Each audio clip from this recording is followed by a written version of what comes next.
Hello, good morning student. Welcome to CR International School online classes. बच्चों, मैं आपकी हिंदी की टीचर फिर से उपस्थित हूँ आपके सामने आपको हिंदी पढ़ाने के लिए। बच्चों, इससे पहले की वीडियो में हमने चैप्टर 6 जिसका नाम है कबीर के दोहे, और इस चैप्टर को हमने बच्चों अच्छे से रीड भी किया था और इसको समझा भी था। इसमें कबीरदास जी के दोहे हैं और जो हमने अच्छे से पढ़ लिए थे। इसमें हर दोहा अपने आप में एक शिक्षा प्रदान करता है, आपको एक शिक्षा देता है। ठीक है, आई होप सभी बच्चों को ये दोहे समझ में भी आ गए होंगे। आज इसी के साथ चलते हैं हम हमारे नेक्स्ट वर्क पर। देखिए बच्चों, कल मैंने आपको एक पीडीएफ सेंड की थी जिसमें मैंने आपको इसके शब्दार्थ दिए थे कि आपको ये शब्दार्थ लिखने भी थे और याद भी करने थे। चलिए बच्चों, आई होप सभी बच्चों ने इन्हें लिखा भी है और याद भी किया है। फिर भी एक बार मैं आपको ये रिवाइज करवा देती हूँ। देखिए बच्चों, हमारा जो फर्स्ट है गही। गही का मतलब होता है ग्रहण करना यानी प्राप्त करना। नेक्स्ट है थोथा। थोथा का मतलब होता है बच्चों बेकार यानी यूजलेस। नेक्स्ट होता है बच्चों हमारा पंथी। पंथी का मतलब होता है राहगीर, जिसको हम यात्री भी बोलते हैं, रास्ते में चलने वाला वो होता है बच्चों राहगीर। ठीक है। औरन। औरन का मतलब होता है बच्चों दूसरे यानी अदर्स, जो दूसरे जो लोग होते हैं यानी दूसरे। ठीक है। शीतल। शीतल का मतलब होता है ठंडा, जिसको आप कोल्ड बोलते हो। ठीक है। कालह। कालह का मतलब होता है कल, जिसे आप इंग्लिश में टमेरो बोलते हो। पोथी। पोथी का मतलब होता है बच्चों धार्मिक किताब, यानी जिसमें धर्म से संबंधित विचार होते हैं, यानी ऐसी पुस्तक जो धर्म के बारे में लिखी जाती है उन्हें धार्मिक किताब या पोथी कहते हैं। आखर। आखर का मतलब होता है बच्चों अक्षर। ठीक है। नेक्स्ट है मनका। मनका का मतलब होता है मोती। ठीक है। आई होप सभी बच्चों को ये समझ में भी आ गए होंगे। आइए बच्चों, आज हम इस चैप्टर की एक्सरसाइज के बारे में बात करते हैं। देखिए बच्चों, कै वाली जो एक्सरसाइज है हमारी, उसमें है निम्नलिखित दोहों का भावार्थ लिखिए। ये जो आपके सामने दोहा है, बड़ा हुआ तो क्या हुआ जैसे पेड़ खजूर, पंथी को छाया नहीं फल लागे अति दूर। इस दोहे का मतलब मैंने आपको पहले बता दिया था, फिर भी मैं आपको एक बार और रिवाइज करा देती हूँ बच्चों। इसका मतलब हुआ है बड़े होने का मतलब बड़ा होना नहीं है, यानी ऐसा बड़ापन किसी काम का नहीं है, ऐसे बड़े होने का कोई भी फायदा नहीं है जिसमें कोई गुण न हो। यानी अगर बच्चों हमारी हाइट बढ़ती जाती है, हम एज में बड़े हो जाते हैं, तो यानी हम बड़े तो हो रहे हैं, लेकिन हमारे अंदर बड़े होने के साथ साथ जिन गुणों का हमारे अंदर समावेश होना चाहिए, यानी जो जो गुण हमारे अंदर आने चाहिए वो अगर है ही नहीं, तो ऐसे बड़े होने का कोई भी फायदा नहीं है। इसमें कबीरदास जी कहते हैं कि बड़ा हुआ तो क्या हुआ जैसे पेड़ खजूर। अब इसमें कबीरदास जी कहना चाहते हैं कि बड़ा होने से कुछ नहीं होता, बड़ा तो पेड़ खजूर का भी होता है। यानी खजूर के पेड़ की जो हाइट होती है बच्चों बहुत ऊंची होती है, यानी बहुत बड़ा पेड़ होता है। तो बड़ा होने से कुछ नहीं होता, बड़ा तो पेड़ खजूर का भी होता है। पंथी को छाया नहीं फल लागे अति दूर। और पंथी, पंथी मतलब राहगीर यानी रास्ते में चलने वाला। ठीक है बच्चों, यानी बड़ा होने से कुछ नहीं होता, बड़ा तो पेड़ खजूर का भी होता है, लेकिन उस खजूर के पेड़ से ना तो पंथी यानी राहगीर राह में चलने वाले यात्री को वह छाया प्रदान करता है, ना ही तो उससे छाया मिलती है। फल लागे अति दूर, और उसमें जो फल लगता है, खजूर के पेड़ पे जो फल लगता है बच्चों, वो भी बहुत दूर लगता है, यानी उसको प्राप्त करना दुर्लभ है, आसान नहीं है। ठीक है, एक बार फिर देख लीजिए। बड़ा हुआ तो क्या हुआ जैसे पेड़ खजूर, पंथी को छाया नहीं फल लागे अति दूर। यानी बड़े होने का मतलब बड़ा होना नहीं है, यानी बड़े होने के साथ साथ हमारे अंदर उन गुणों का भी समावेश होना चाहिए जो हमारी एज के अकॉर्डिंग, हमारे हाइट के अकॉर्डिंग हमारे अंदर होने चाहिए। ठीक है, यानी बड़ा तो पेड़ खजूर का भी होता है, यानी खजूर के पेड़ की तरह अगर हम बड़े हो रहे हैं और हमारे अंदर गुण नहीं है, तो ऐसे बड़े होने का कोई भी फायदा नहीं है, कोई भी लाभ नहीं है। बड़ा तो पेड़ खजूर का भी होता है, लेकिन वह उस खजूर के पेड़ का क्या फायदा, क्या लाभ, क्योंकि वो खजूर का पेड़ न तो राह में में चलने वाले यानी न तो किसी यात्री को छाया प्रदान करता है और न ही उसके फल हमें आसानी से प्राप्त हो सकते हैं। ठीक है बच्चों, पोथी पढ़ी पढ़ी जग मुआ, पंडित भयानक होय, ढाई आखर प्रेम का, पढ़े सो पंडित होय। इसका भावार्थ ये है बच्चों, पोथी, पोथी का मतलब होता है बच्चों धार्मिक पुस्तक यानी धार्मिक किताब। धार्मिक किताबों को पढ़ लेने से कोई भी व्यक्ति पंडित नहीं बन जाता, कोई भी ज्ञानी नहीं बन जाता। ढाई आखर प्रेम का, पढ़े सो पंडित हो, यानी ढाई अक्षर प्रेम के जो पढ़ लेता है वही सच में ज्ञानी माना जाता है, वही सच में पंडित माना जाता है। इसका मतलब ये हुआ बच्चों कि धार्मिक पुस्तकों को पढ़ लेने से ज्ञान की प्राप्ति नहीं होती, यानी सिर्फ धार्मिक पुस्तकों को पढ़ना ही विद्वान नहीं होता। उसे हम विद्वान नहीं कह सकते जिसने पुस्तकों को या धार्मिक पुस्तकों को पढ़ लिया है। सच्चे अर्थ में विद्वान या ज्ञानी वही व्यक्ति है जो धार्मिक पुस्तकों को पढ़कर और उनमें जो विचार दिए जाते हैं, उनमें जो बातों का उल्लेख किया गया है, उन बातों को, उन विचारों को अपने व्यवहार में जब वो शामिल करता है, यानी अपने व्यवहार को भी उसी के अनुरूप ढालता है, अपने आप को उसी के रूप बदलता है, तो वही सच में ज्ञानी होता है, वही पंडित होता है। और इसका मतलब ये हुआ बच्चों कि धार्मिक पुस्तकें पढ़ लेने से कोई ज्ञानी नहीं होता। देखो बच्चों, जैसे कि आज हमने कबीरदास जी के ये दोहे हमने पढ़े थे कल की वीडियो में, ठीक है। सिर्फ इन दोहों को पढ़ लेना यानी पढ़ा तो हमने था, लेकिन जिन बच्चों ने इन दोहों से जो शिक्षा मिली उनको ग्रहण करके अपने जीवन में लागू किया, सच्चे अर्थों में वही सार्थक है, यानी उनका ये चैप्टर पढ़ना सार्थक है। यानी उन्होंने जब ये चैप्टर को रीड किया है तो उनको इसका बेनिफिट भी मिला है, क्योंकि उन्होंने हर एक दोहे की जो शिक्षा उनको मिली है उनको अपने जीवन में लागू किया, उन्हें उस शिक्षा को प्राप्त किया है। ठीक है, तो सच्चे अर्थ में इस चैप्टर को पढ़ना उनके लिए बेनिफिट है, उनके लिए फायदा है, उनके लिए सार्थक हुआ ये चैप्टर। और जिन बच्चों ने सिर्फ मैम की वीडियो देखी नहीं, मैम ने वर्ड मीनिंग दे दिए, वो राइट कर लिए और चैप्टर को रीड किया नहीं, सिर्फ देखा कि हाँ हमारा 6 चैप्टर है कबीर के दोहे, तो ऐसे अगर हम चैप्टर को देख लेंगे उसमें क्या है, किसके बारे में बताया गया है, इस चैप्टर से शिक्षा क्या मिलती है, उसको अगर हमने अपने जीवन में धारण किया ही नहीं तो ऐसा ज्ञानी नहीं होता, यानी हम उसको ज्ञानी नहीं बोल सकते। उसकी नजरों में पाठ पढ़ा ना पढ़ा बराबर बात है। ठीक है, यानी सच्चे अर्थों में बात करें तो ज्ञानी वही होता है जो धार्मिक पुस्तकों को पढ़ने के साथ धार्मिक पुस्तकों में जो ज्ञान की बातें होती है उनको अपने जीवन में लागू करता है, और जो प्रेम सभी धर्मों के प्रति, सभी धर्मों के लोगों के प्रति होता है, उसको अपने व्यवहार में लागू करना और सभी के प्रति प्रेम पूर्वक व्यवहार करना, वही सच में सच्चा ज्ञानी है, वही पंडित है। ठीक है बच्चों, वही विद्वान है। आगे देखिए, ख की जो एक्सरसाइज है बच्चों हमारी, नीचे लिखे शब्दों के सही हिंदी रूप लिखे, यानी ये जो शब्द आपके सामने लिखे हुए हैं इनके हमें हिंदी रूप लिखने। कालह, कालह का मतलब होता है कल, ठीक है, जिसको आप इंग्लिश में टमेरो बोलते हो। बाणी, बाणी का मतलब होता है वाणी, ठीक है, ये इसका सही हिंदी रूप है।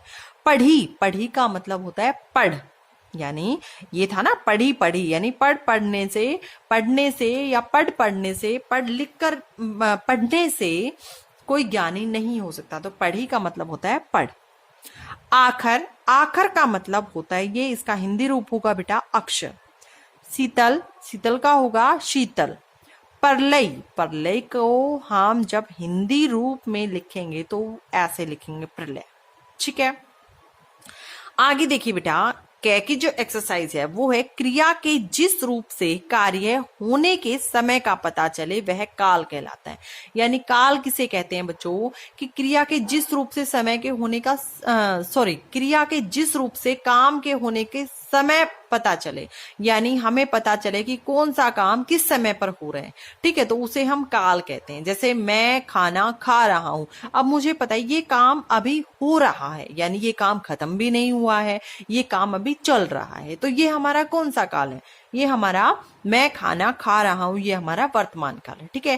काल के कितने भेद होते हैं बच्चों? काल के 3 भेद होते हैं। कौन कौन से? वर्तमान काल, भूतकाल, भविष्य काल।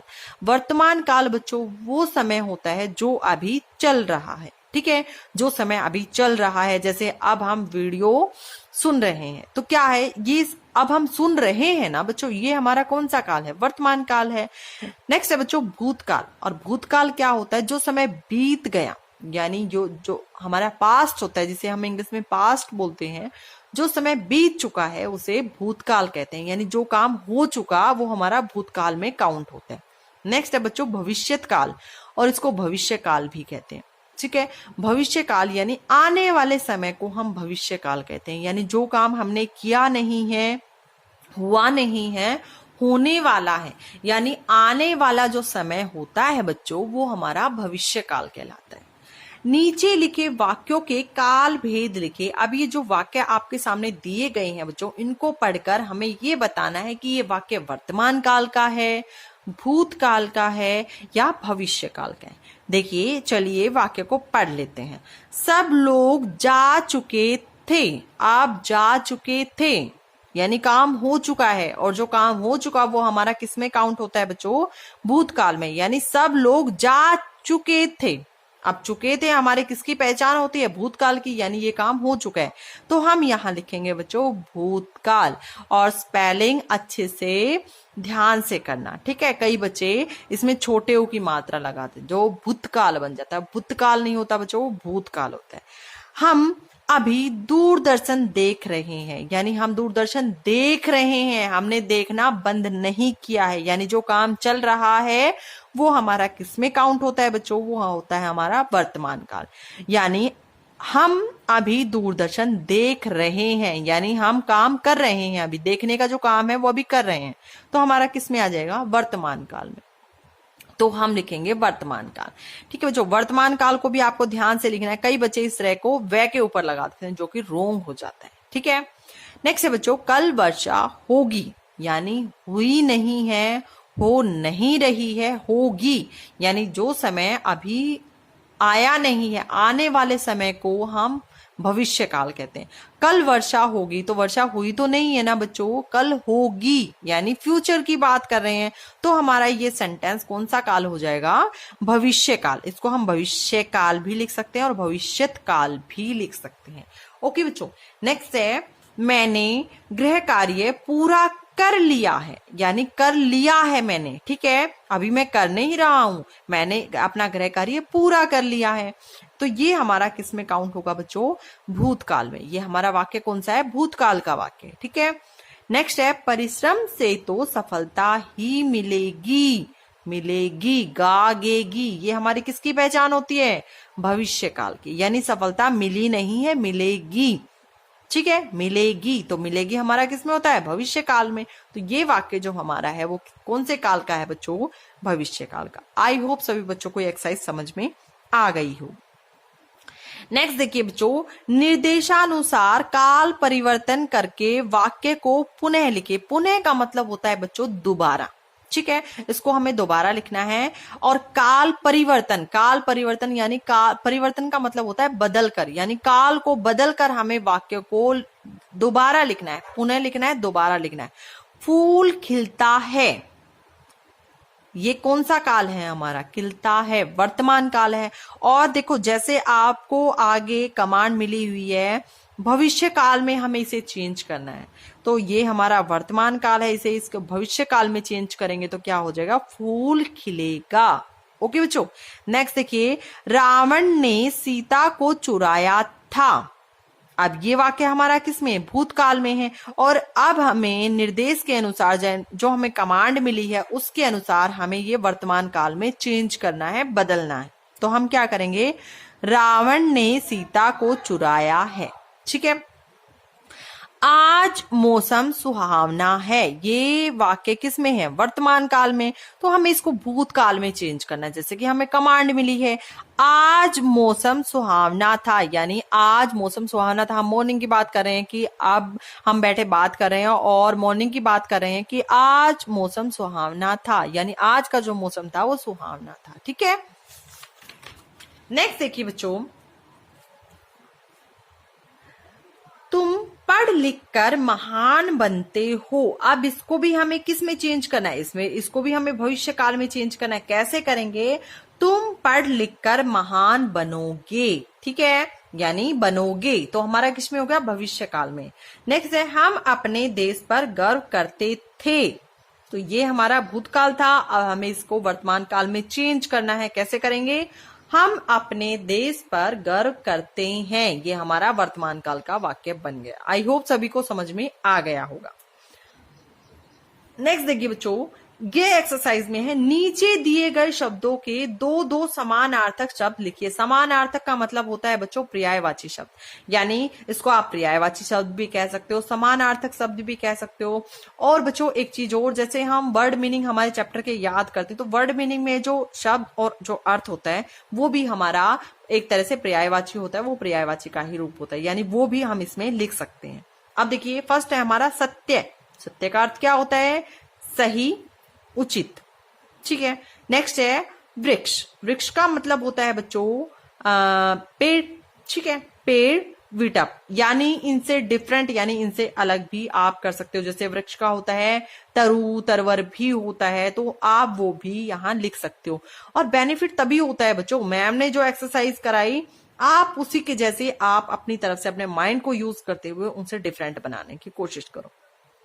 ठीक है, नेक्स्ट है बच्चों पंथी। पंथी का मतलब होता है राहगीर, यानी रास्ते में चलने वाला, और जिसको यात्री भी कहते हैं। ठीक है, नेक्स्ट है प्रेम। प्रेम इट मीन्स प्यार, स्नेह। शीतल। शीतल का मतलब होता है ठंडा, शांत। नेक्स्ट है नीचे लिखे वर्ण संयोगों से शब्द निर्माण कीजिए, यानी ये वर्ण संयोग है, इनसे हमें शब्द बनाना है। से, आ, ध, उ, क्या बन गया? साधु। देखिए बच्चों, इसको क्या करना होता है, इसमें देखो ये जो हलंत लगा हुआ इसको हम हलंत बोलते हैं। ये जो तिरछी लाइन है ना बच्चों, इसको हम हलंत बोलते हैं। और जो ये हलंत लगा दिया जाता है जिसके नीचे, तो वो अक्षर जो वर्ण होता है वो हमारा आधा होता है। जब से में हम आ मिला देंगे तो हमारा क्या बन गया? सा। ध में उ मिलाएंगे तो क्या बन गया? धू। साधु, हमारा शब्द क्या बना? साधु। प और प में क्या मिलाना है? ए, यानी प में ए मिलाएंगे तो हमारा क्या बन गया? पे। ड और ड में ए मिलाएंगे तो क्या बन गया? ड, पेड़। ठीक है, नेक्स्ट है हमारा प। प में र मिलाएंगे तो हमारा क्या बन गया? प, और प में र मिलाएंगे प, ए, प्रे। म और म में जब अ मिलाएंगे तो हमारा पूरा मैं बन जाएगा, तो ये क्या बन गया? हमारा प्रेम। छ, आ, ये, आ, इसमें हलंत नहीं लगा हुआ बच्चों, हम लगा देंगे। ठीक है, बाय मिस्टेक छूट गया। ठीक है, तो ये बना हमारा छाया। प, अ, ये होता है बेटा हमारा अंग। थ, ई, तो हमारा क्या बन गया? पंथी। अब देखिए बच्चों, नेक्स्ट एक्सरसाइज हमारे नीचे दिखाए गए चित्र के विषय में 5 वाक्य लिखिए। आपको ये पिक्चर दिखाई दे रही है, इसके बारे में आप कोई भी 5 सेंटेंस बना के अपनी मर्जी से यहाँ आप लिख सकते हो। ये मैंने इसलिए नहीं बनाया क्योंकि बेटा ये आपकी एक्टिविटी हो जाएगी और इसको आप अपनी तरफ से लिख लेना। ठीक है, जैसा कि पिक्चर में दिख रहा है ये स्कूल का सीन है। यहाँ बच्चे क्या कर रहे हैं? यहाँ इनकी प्रार्थना हो रही है। इनके कौन है? ये इनके गुरुजी हैं, अध्यापक हैं।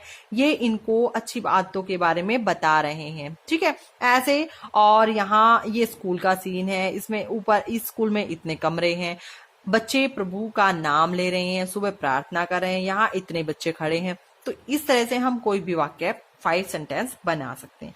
नेक्स्ट देखिए बच्चों, नीचे दी गई कविता की पंक्तियां शब्द संपदा की मदद से पूरी कीजिए। शब्द संपदा ये है बच्चों जो आपके सामने बॉक्स दिया हुआ है। काले काले बादल आए, हम हर्षाए, हम सबको हर्षाए।